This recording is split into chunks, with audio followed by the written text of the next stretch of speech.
नमस्ते। गीता डिकोडेड के इस 23वें अध्याय में स्वागत है। आज एक ऐसे विषय की गहराई में उतरेंगे जो सच में इंसानियत की सबसे बड़ी मनोवैज्ञानिक सुपर पावर है, अचूक मानसिक शांति। मतलब एक ऐसी स्थिति जहां भावनाओं का रिमोट कंट्रोल पूरी तरह से अपने ही हाथ में हो। तो चलिए बिना किसी देरी के इस गहरे रहस्य को डिकोड करते हैं। अब एक बहुत ही दिलचस्प सिचुएशन इमेजिन करते हैं। एक तरफ बहुत भयानक सार्वजनिक अपमान हो रहा है, एकदम बेइज्जती, और दूसरी तरफ अचानक से दुनिया की सबसे बड़ी लॉटरी लग गई। क्या ऐसा हो सकता है कि इन दोनों ही एकदम अलग हालातों में चेहरे पर बस एक परफेक्ट शांत सी मुस्कान बनी रहे? क्या सच में ऐसा कोई अनशेकेबल माइंडसेट हो सकता है जो किसी भी हालत में डगमगाए नहीं? सुनने में किसी साइंस फिक्शन जैसा लगता है ना, लेकिन आज हम इसी अडिग मन की सच्चाई को समझेंगे।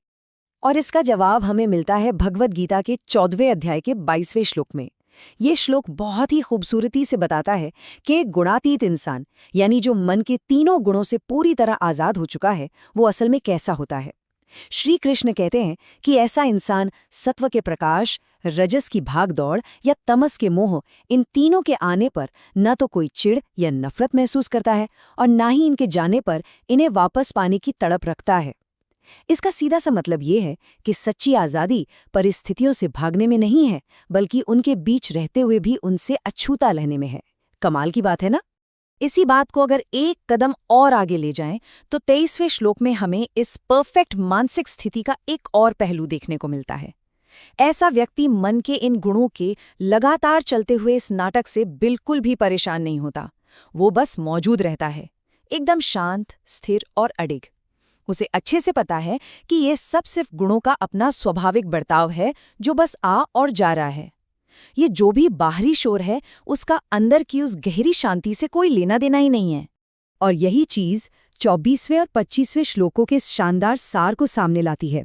जो इंसान सच में अपने आप में, अपनी आत्मा में स्थित है, वही असली में स्वस्थ है। उसके लिए सुख और दुख दोनों बराबर है। यहाँ तक कि एक मिट्टी का ढेला, एक मामूली सा पत्थर और बेशकीमती सोना, ये सब उसके लिए एक ही बराबर है। अब सोचिए, ये सिर्फ कोई दार्शनिक बात नहीं है, बल्कि दुनिया को देखने का एक बहुत ही गहरा और आजाद करने वाला नजरिया है। तो कुल मिलाकर बात यह है कि श्री कृष्ण यहाँ मन, व्यवहार और मुक्ति को लेकर 3 बहुत ही गहरे मनोवैज्ञानिक सवालों के जवाब दे रहे हैं। हम इसे 3 हिस्सों में समझ सकते हैं। पहला, अंदर की स्थिति। दूसरा, बाहर का बर्ताव। और तीसरा, इन गुणों से पार पाने का तरीका। चलिए एक एक करके इन्हें डिकोड करते हैं। सबसे पहले अंदर की स्थिति को समझते हैं। इसके लिए एक बहुत ही खास शब्द इस्तेमाल हुआ है, उदासीन। अब बोलचाल में उदासीन का मतलब हम लोग अक्सर उदास या दुखी होना निकाल लेते हैं, पर एक्चुअल में ऐसा बिल्कुल नहीं है। इसका असली मतलब है एक न्यूट्रल एम्पायर या एक एलिवेटेड ऑब्जर्वर। इसे ऐसे समझिए, जैसे 5वीं मंजिल की बालकनी में बैठकर नीचे सड़क के भारी ट्रैफिक को देख रहे हों। उस ट्रैफिक में जाकर किसी से लड़ाई नहीं करनी है, बस आराम से बैठकर उसे देखना है। गुणातीत व्यक्ति भी अपने मन के विचारों के इस ट्रैफिक को उसी ऊंचाई से बिना डिस्टर्ब हुए देखता है। अब बात करते हैं बाहर के बर्ताव की। और यहाँ जो सिद्धांत है ना, वो सच में बहुत ही दिलचस्प है। समलोष्ठाश्मकांचनः, मतलब मिट्टी, पत्थर और सोने को एकदम एक समान समझना। अब इसका ये मतलब बिल्कुल नहीं है कि उस इंसान को बाजार में सोने के भाव का पता नहीं है, उसे सब मालूम है, लेकिन वो उस सोने को अपने दिमाग पर हावी नहीं होने देता। सोना तिजोरी में तो रह सकता है, लेकिन मन का मालिक नहीं बन सकता। अंदर की शांति इतनी ऊपर उठ चुकी है कि उसके लिए मिट्टी और सोने का मानसिक भार एकदम बराबर हो जाता है।